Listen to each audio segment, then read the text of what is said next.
মৰমৰ ছাত্ৰ-ছাত্ৰীসকল প্ৰথমতে সকলোকে আমাৰ ইউটিউব চেনেলত স্বাগতম জনাইছোঁ আৰু তোমালোকৰ অধীৰ অপেক্ষাৰ অন্তত তোমালোকৰ যি HS 2024 যি ৰিজাল্ট সেই ৰিজাল্ট অৱশেষত ৰিজাল্টৰ যি তাৰিখ সেই তাৰিখ কনফাৰ্মকৈ মানে ঘোষণা কৰা হ'ল আৰু তোমালোকৰ অহা কালিলৈ অৰ্থাৎ 9 মে'ত অৰ্থাৎ মে' মাহৰ 9 তাৰিখে তোমালোকৰ যি HS পৰীক্ষাৰ যি ৰিজাল্ট সেই ৰিজাল্ট 9 বজাত ঘোষণা কৰা হ'ব আৰু এই যি পৰীক্ষাৰ ৰিজাল্ট তোমালোকে অতি সহজতে কেনেধৰণে চাব পাৰিবা আজিৰ এই ভিডিঅ'টোৰ জৰিয়তে তোমালোক সকলোখিনি জনাম আৰু তাৰ কাৰণে তোমালোকে কি কৰিব লাগিব বিভিন্ন ৱেবছাইট থাকিব ৱেবছাইটৰ জৰিয়তেও তোমালোকে চাব পাৰিবা কিন্তু আটাইতকৈ সহজ উপায়টো মই তোমালোকক আজি এই ভিডিঅ'টোৰ জৰিয়তে তোমালোকক জনাম আৰু তাৰ কাৰণে তোমালোকে কি কৰিবা উপলব্ধ যিটো এপ আছে UPOLOBDHA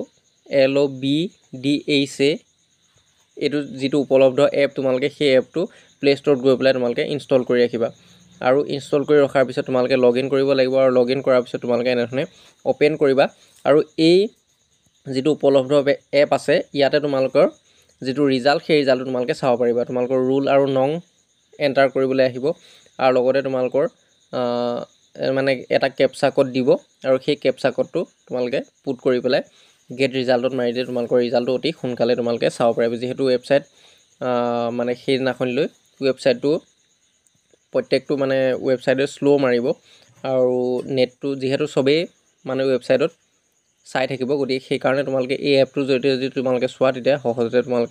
তোমালোকৰ ৰিজাল্ট লাভ কৰিব পাৰিবা আৰু ইয়াতে তোমালোকে দেখিছা নহয় Assam HS results 2024 results টুমৰো at 9 AM বুলি দিয়া আছে অৰ্থাৎ 9 বজাতে তোমালোকে তোমালোকৰ ৰিজাল্ট চাব পাৰিবা আৰু যদি ভিডিঅ'টো ভাল লাগিলে অনুগ্ৰহ কৰি লাইক কমেণ্ট আৰু শ্বেয়াৰ কৰিবলৈ নাপাহৰিবা